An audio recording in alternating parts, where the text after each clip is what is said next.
بسم الله الرحمن الرحيم. اهلا بكم اعزائي المشاهدين وزملاء المهنه. بعد شويه غياب كده كان في شويه ظروف صحيه، الحمد لله. النهارده هنتكلم عن حاجه مهمه جدا. اتكلمنا فيها قبل كده كتير، بس النهارده هنتكلم فيها بتفاصيل اكثر، اللي هي موضوع السوبرفايزر. انت عشان تكون سوبرفايزر كويس، ايه المطلوب منك؟ يعني اول حاجه، اعتقد انك انت عشان تبقى سوبرفايزر كويس لازم الاول تكون ستاف كويس، لان هي دي المرحله، دي الخطوه اللي هتوديك بعد كده لموضوع انك تبقى سوبرفايزر كويس. يعني ايه؟ خلينا نقول اول حاجه كده، لازم تكون فاهم شغلك كويس جدا ومركز فيه. يعني شغلك بصفه عامه، انت ككرو يكون عندك حابب الموضوع، انت حابب المهنه، حابب الشغلانه بتاعتك، حابب الحاجات اللي انت بتأديها، يعني واخد الموضوع كله بشكل جدي. هتقول ما هو كلنا بنشتغل عشان نشتغل، عايزين نشتغل بشكل جدي وكده. لا، الموضوع مش كده. انت حاطط الموضوع ان هو الكارير بتاعك، لان ناس كتير للاسف بتشتغل في المجال ده يقول لك لا انا اشتغل فيه مؤقت لحد ما نشوف حاجه تانية. لو حابب انت الموضوع من اوله، لا، يبقى الموضوع النظره بتاعتك هتختلف. يعني خليني اقول لك، لو انت بصيت للموضوع كله انك انت خدت الاوبريشن مانوال اول حاجه، على قد ما تقدر تقرا فيه. خد الموضوع اولا نظريا ثم عمليا. يعني اقرا الاستيشن بتاعك اللي هتعلم عليه او المحطه اللي هتعلم عليها، وخد الموضوع جديا وابدا شوف الخطوات العمليه. خليني اقرب لك الموضوع اكتر. يعني انا ما اشتغلت مثلا من 30 سنه في هاردز، فاكر جدا اول يوم اشتغلت فيه. اخر الشيفت بقى وزعوا الكلوزنج بتاع الورديه، وكنا في السعوديه. فقالوا له يا فلان، كان اسمه مصطفى الله يمسيه بالخير، قالوا له يا فلان علم خالد ازاي يغير الزيت بتاع الفراغ او الشورتنج، يعني بمعنى اصح. فقال طيب. فقال لي طب بص، انا هروح اخد البريك بتاعي اتعشى، كنا في اخر الشيفت بقى، وانت بس اسحب اليد اللي تحت الصمام ده، هتنزل الزيت على ما يبرد كده وبتاع، نيجي اوريك ازاي تنضف الفاير ستيشن. فقلت له طيب. عملت زي ما هو قال لي بالظبط. فتحت اليد دي وقمت قافل بتاع الفراير من تحت وخلاص. زي ما قال لي عملت بالظبط. لكن المفاجأة انه ما كانش فيه وحدة الفلترة، مش موجودة في المكان ده. انا ما اعرفش طبعا وحدة فلترة، انا اول يوم ليا. فطبعا الشورتن كله نزل على الارض بتاع المطعم وبهدل الدنيا. ايه ده، الحقوا في ايه، مش عارف ايه. فقال له ده انا قلت له بس ينزل الزيت عبال ما اكل. طيب ما هو انت نسيت الاول تتأكد بقى انك انت وحدة الفلترة راكبة. انا اول يوم ما يقدرش حد يلوم عليا، ما تأكدتش من الموضوع، ما تأكدتش من الحاجة المظبوطة. يعني ذلك دايما لما تدي تعليمات مؤكدة، موثوق فيها، مجربة، بمعنى ان انت عارف انت بتعمل ايه، بمعنى ان الموضوع الراجل ده هيمشي ازاي. ده موقف انا عمري ما انساه، ودايما اذكره للناس، بحس ان لان بقول لك فيه انت ازاي بتتعلم. في الجيش كان زمان يقول لك جملة، يقول لك اللي هي دلوقتي ليد باي اكزامبل، يعني كان يقول لك بيان على المعلم. بيان على المعلم ده زي ما انت بتعمل بالظبط الراجل الجديد هيعمل. لو انت هتعمل موضوع سوري كروته، الراجل الجديد هيعمل كروته. وغالبا بيبقى السوبرفايزر هو المسؤول عن الحته دي، اللي حته التدريب دي. كان زمان وفي اماكن كتير اللي اقدم واحد في المكان هو اللي بيعمل القصه دي. يعني اقدم واحد هو اللي بيعمل موضوع الايه، انه يدرب الراجل الجديد او الموظف الجديد اللي جاي. فده موقف بقول لك من ضمن المواقف اللي تعلمك ازاي انت تبدا الشغل ازاي مع الناس، وازاي تدرب الناس، وازاي تقول له راجل التعليمات واضحه، وتبقى جنبه دايما مسانده. فانت لازم تكون زي ما قلنا تكون ستاف كويس. لازم عشان حد يترقى سوبرفايزر، يعني كنا ما زلنا بنقول احنا امريكانا هي جيش المطاعم. يعني لازم تشتغل في امريكان. اعتقد يعني كان زمان حتى لحد دلوقتي الكلام ده، انك لازم تبدا على كل ستيشن. سواء بقى انا اشتغلت هاردز وكنتاكي وبيتزا هات، كل ستيشن بتشتغل فيه.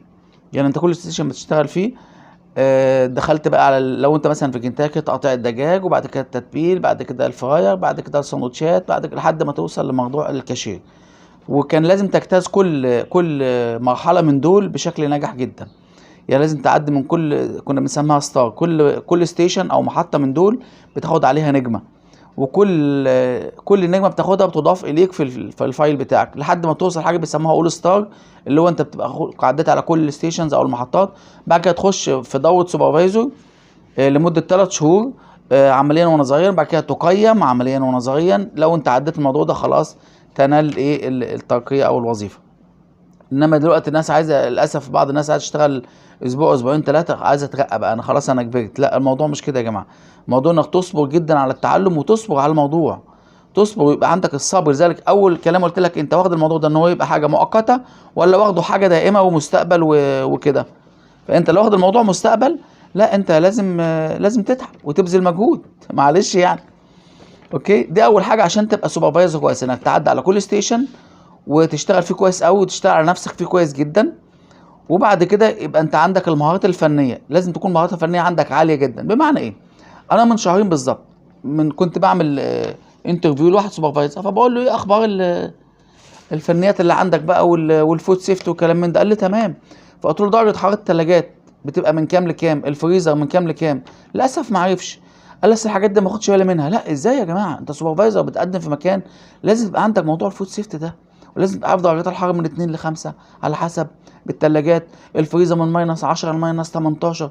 طب ايه الثلاجه الوحيده اللي مسموح لك ان تعدي فيها درجه الحراره اللي هي بتوصل من 10 ل 15؟ الوحيده اللي بيبقى موجود فيها الخضار والتترا باك ميلك اللي هو اللبن المعلب ده، لان ده عنده لونج لايف، عنده وقت طويل في الصلاحيه بتاعته، فمش هيجرى له حاجه. لازم تعرف المعلومات دي. محدش هيجي يقول لك تعالى عشان اعلمك، انت اللي هتيجي ورا المعلومه وتشوف الكود المصري في الجزئيه دي بيقول ايه. انا مش متصور، انا اسف، سوبرفايزر زي ده قاعد قدامي وهو مش عارف درجات الحراره، فانت ازاي هتعمل تشيك على الناس في المطبخ؟ معلش ما تزعلش مني، ارجع من زمان قبل درجات الحراره، قبل الترمومترات. والوالده الله يديها الصحه في البيت كانت تعمل ايه؟ تفتح الثلاجه، تحط ايدها من الثلاجه من جوه، دي شغاله كويس، لا دي بتسقع، لا دي ما بتسقعش. انت يوم ما يبقاش عندك ترمومتر يبقى الموضوع عندك يعني ضعيف جدا، ما عندكش ترمومتر، ما عندكش امكانيات او ترمومتر عطر، افتح الثلاجه بص عليها، شوف جسم الثلاجه من جوه عامل ايه، لانه طبعا في طريقه قياس صحيحه لدرجه حراره الثلاجه، او بمعنى اصح درجه تبريد الهواء اللي جوه. هتقول لي ما الثلاجه جايبه القرايه من بره كذا، ما ممكن تكون مدياك قراءه كاذبه، ممكن تكون مدياك القرايه من بره 2 وهي من جوه سخنه، لانه في عطل من جوه وانت ما خدتش بالك منه، كده قصص كده. فانت لازم تبقى فنيا قوي في الجزئيه دي.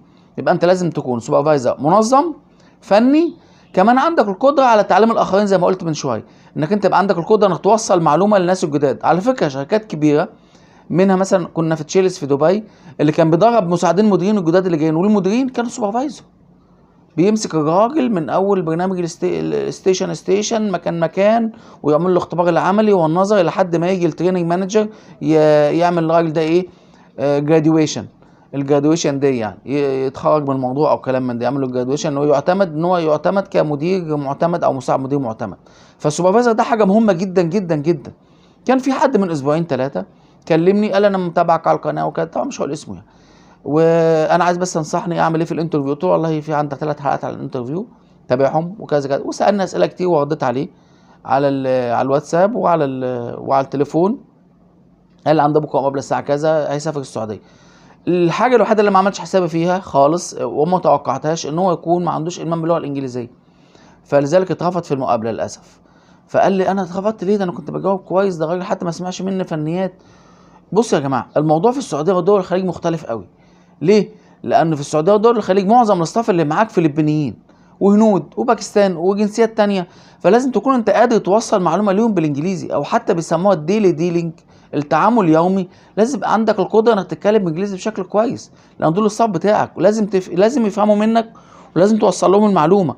لو انت حتى عايز تكلفه بمهمه فلازم هتكلفها له بالانجليزي، فلازم عندك اللغه قويه جدا. ودي نصيحتي التانية ليك، انك انت لازم تكون واخد كورسات انجليزي، ويفضل يكون مكان معتمد، يعني بقى الجامعه الامريكيه، المركز البريطاني، المعهد البريطاني، في حاجات تبع القوات المسلحه كويسه جدا برضه ممكن تنضم اليها، بس يبقى في الاخر عندك الحصيله اللغويه اللي تمكنك من التعامل مع الناس بشكل مظبوط. يبقى انت لازم تكون مطلوب زي ما قلنا فنيا وايه ومعلوماتيا، ويبقى عندك القدره في 3 حاجه بقى. يبقى عندك اللمحه الاداريه. اداريا ايه بقى الاداريه مطلوب منك؟ اول حاجه انك انا دايما كنت بقول المدير الكويس هو في الاصل انسان كويس، يعني بيتعامل الناس كويس، بيتعامل الناس السي اللي قلنا عليها قبل كده، اللي هو فريندلي، يعني ودود وفير، عادل وفيرم، دخل النطاق، يعني مش من حقك تكلم حد خارج نطاق عمله. دي يعني زي ما بيحصل حاجات تقول لك انت شعرك مش عارف ايه، شكلك ايه، جسمك ايه، لا دي الحاجات دي ممنوع تتكلم فيها كمدير او كسوبرفايزر، لانك انت كمان بعد كده في الاداريات دي هتبقى انت اللي بتحط تقييم الناس، لانك انت اكتر واحد محتك بالعمال وبالفريق وبالستاف، فيتاخد رايك، ايه رايك في فلان، حتى لو مساعد مدير سالك كده ايه رايك في فلان، والله ده كويس، ده مستجيب، ده بيأدي المطلوب منه، ده انك انت اكثر احتكاكا من اي حد. والمدير او مساعد مدير ياخد الموضوع ده ويحطه في الاعتبار لما يجي يعمل ايفالويشن لراجل. تمام، يبقى انت كده برضو ايه، بيعتد برأيك كراجل اداري. تمام. اتكلمنا على انك انت تبقى فنيا. اداريا بقى انك انت تتعامل مع الناس زي ما قلنا، تتعامل مع الناس كويس. ابدأ انت بقى عشان تبقى سوبرفايزر كويس برضه، لازم انت اللي تطلب المهام. يعني اللي كنا مسماها التفويض قبل كده، انت اللي تقول له والله يا ريس انا عايز اساعد حضرتك في كذا، طب اديني حاجات وانا اخلصها لك، طب اديني كذا. لو انت ما عملتش المبادره دي، ثق تماما انك هتقف مكانك محلك سر. لو انت عندك روح المبادره، انك انت عايز تتعلم حاجه فوق المحطات اللي اتعلمتها او الستيشنز دي، وعايز تبدا تعمل الجرد مره، عايز مره تعمل حضور انصراف، عايز تساعد مدير مش عارف في البيرول او كلام من ده، ده المنطلق. دي نقطه التحول بتاعتك، انك تتحول من اصطف تبدا تطلع انك تبقى في مرحله السوبرفايزر، او ومن ثم مساعد مدير، لان في اماكن كتير ما فيهاش سوبرفايزر، بيرقيك على طول من جونيور. وانا مش بحبذ دي قوي، بيرقيك من جونيور لمساعد مدير. لازم تعدي على حته السوبرفايزر، او هتطول شويه في موضوع انك تبقى مساعد مدير، لانه في الحاله دي كانه بيديك وظيفتين ورا بعض، درجتين وظيفتين، كانك خدت من جونيور للسوبرفايزر وبعدين مساعد مدير. ده يا جماعه ده السوق الصح، ده الشغل الصح. ودايما انت ما تقيمش نفسك، اسمح لي، مديرك اللي بيقيمك. انت شايف نفسك كويس، لا هو شايف ان في حاجات ناقصاك. وياما ناس يعني زي ما بيقولوا كده اتسلقوا وترقوا بسرعه، وزي ما ترقى بسرعه رجع تاني المربع رقم واحد. طب ليه؟ لا انت خد المرحله كلها بوقتها وتميز فيها، وبعد كده فكر في اللي جاي. طيب امتى اقول لك والله لا انت بقى ايه انت خدت مرحلتك وبقى لك فتره سوبرفايزر، لو قعدت مثلا 4 5 سنين سوبرفايزر، لا يو هاف تو موف اون. لازم تتحرك، لازم تتنقل مكانك. يعني كان في حد معانا في شركه من الشركات كويس جدا، والراجل خلاص بقى وكان في كاشير وتشبع بالموضوع، وبدا ياخد سيرتيفايد ترينر CT، ودخل بقى على السوبرفايزر، لكن ما اترقاش، ظروفه بقى ما فيش فروع جديده بتفتتح كذا كذا. الراجل ده كان لازم يعمل موف اون، كان لازم يتنقل، وفعلا ده اللي حصل. هو قدم استقالته ومشي وراح على مكان تاني. صحيح وراه على في مصر يعني، يقول لك الماف كانت بعيده شويه، هو بس على الاقل هو طلع من الايه، خلاص بقى الطوب بقى ضيق عليه.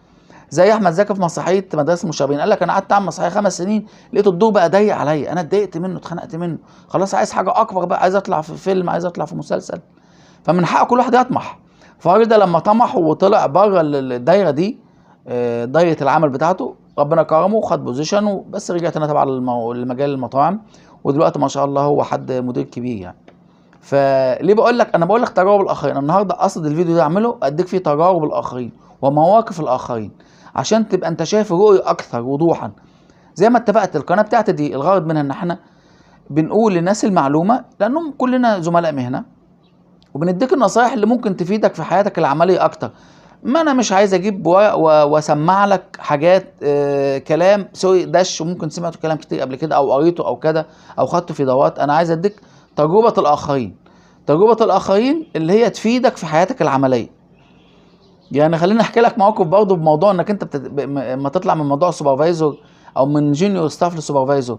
انا كنت في هاردس برضه، طبعا الناس اللي علموني وكده، انت في هاردس بتاخد كل ستيشنز، وبعد كده الترقيه الاولى بتبقى ككاشير. يعني الناس اللي اشتغلت في هاردس عارفه انك لما تطلع كاشير ده كده انك بتترقى او بتتمهد انك تبقى سوبرفايزر. فخلاص بتطلع بقى من المطبخ من جوه تطلع كاشير بره. مره حصل موقف طريف جدا، في ساندوتش برجر، البرجر كنا بنحطه في ستايروفوم، ما كانش بيتلف في الورق اللي هو المفضل ده، لا الستايروفوم ده اللي هو العلبه الفل دي اللي بتبقى بغطا كده وتديها للجسم. ما اعرفش لسه موجود دلوقتي نفس التغليف ده ولا اختلف يعني الستايروفوم ده. فانا جالي ساندوتش، كان ساندوتشين كذا كذا، طلعتهم للجست، كان امريكي. وبعدين اخد الاوردر، فرجع لي الساندوتش، قال لي متعصب جدا، قال لي ايه الخدمه السيئه اللي بتقدموها دي، يعني ايه ده؟ وقام رامي الساندوتش قدام على الكاونتر كده. فتحت الساندوتش قلت له في ايه؟ لقيت ما فيش فيه الباتي، البرجر باتي مش موجوده، اللي هي اللحمه يعني، لحمه البرجر مش موجود. فطبعا اتكسفت منه جدا واتضايقت قوي، لانه لسه ياخد كمان 5 6 دقايق على ما يسوي الاوردر، او 7 دقايق احيانا حسب تسويه اللي هو طالبها يعني. فدخلت جوه للراجل اللي كان واقف على الستيشن بتاع الجريل، فقلت له هو الجست بيقول لك اللحمه نيه. قال لي مش ممكن اطلع ساندوتش ني، كان فلبيني، ده كان يعني عملاق المطبخ. فانا لفيته دخلت له، ففتح الساندوتش قال لي نيه ازاي؟ فبس قلت له ما فيش فيه لحم، قلت له ما فيش باتي، الباتي فين؟ فقلت له الراجل ده يعني زعق له وشتمني ومش عايز اقول لك يعني، انا برضه مش عايز ازعق له ان هو زميلي وهو اللي علمني. واخدين بالكم يا جماعه؟ المهم اول لمحه دي، فالراجل بص له كسف جدا وقال لي انا اسف، انا ما اعرفش ازاي عدت عليا دي، بكل شفافيه. انا اسف. قلت له طب لو سمحت بسرعه اعمل له ساندوتش. وطلعت للعميل اللي اعتذرت له انا اسف وبس استاذنك 5 دقايق، واديت له بيبسي فور فري وبتاع، لانه تعود على الموقف. لو انا كنت ممكن دخلت عليت صوت عليه او بتاع، الموضوع ما كانش هيبقى ظريف، والجست بره برضه وبتاع. وفي الاخر برضه الراجل ده علمني وما اقدرش انسى حاجه زي كده. واخدين بالكم ازاي؟ فانت عشان تطلع وعشان تبقى قريب من الناس دي، ده ثق تماما لما الراجل تترقى عليه وتاخد سوبرفايزر هيحترمك، لانك انت ما تكبرتش عليه. ودي نقطه مهمه جدا جدا جدا. لما تطلع يا جماعه لبوزيشن، غالبا الشركه بتنقل لك فرع تاني، لان الفرع ده انت اتربيت فيه واتعلمت فيه وبتاع، وما ينفعش تبقى انت ايه زي كده وكيل نيابه. ما ينفعش يبقى وكيل نيابه في المنطقه اللي كانوا شافوه بيلعب فيها بالكوره الشراب في الشارع ولابس البيجامه ولا الترنج، بينقلوا منطقه تانيه خالص. فده نفس الموضوع، انت لما تترقى هينقلوك غالبا في مكان تاني. بس عايز اقول لك انك to be human being، think human being، تفكر كبني ادم مع الاخرين ومع نفسك ومع مديرينك ومع الجست بتاعك كمان يعني. النهارده اتمنى تكونوا استفدتوا من النقاط الاساسيه دي لموضوع السوبرفايزر. ولو في اي ملاحظات او اي سؤال يعني، انا ما تترددش تسالني. عندك موبايلي كمان، انا مذكور على القناه يعني، انا سايبه، والايميل وكل حاجه معاك، كل تواصل. لو عجبك الفيديو حسيت انك استفدت بيه، ارجوك تشيره لزمايلك وتعمل لايك، ولو انت مش عامل سبسكرايب اعمل سبسكرايب للقناه. وبالتوفيق يا رب ان شاء الله. شكرا، مع السلامه.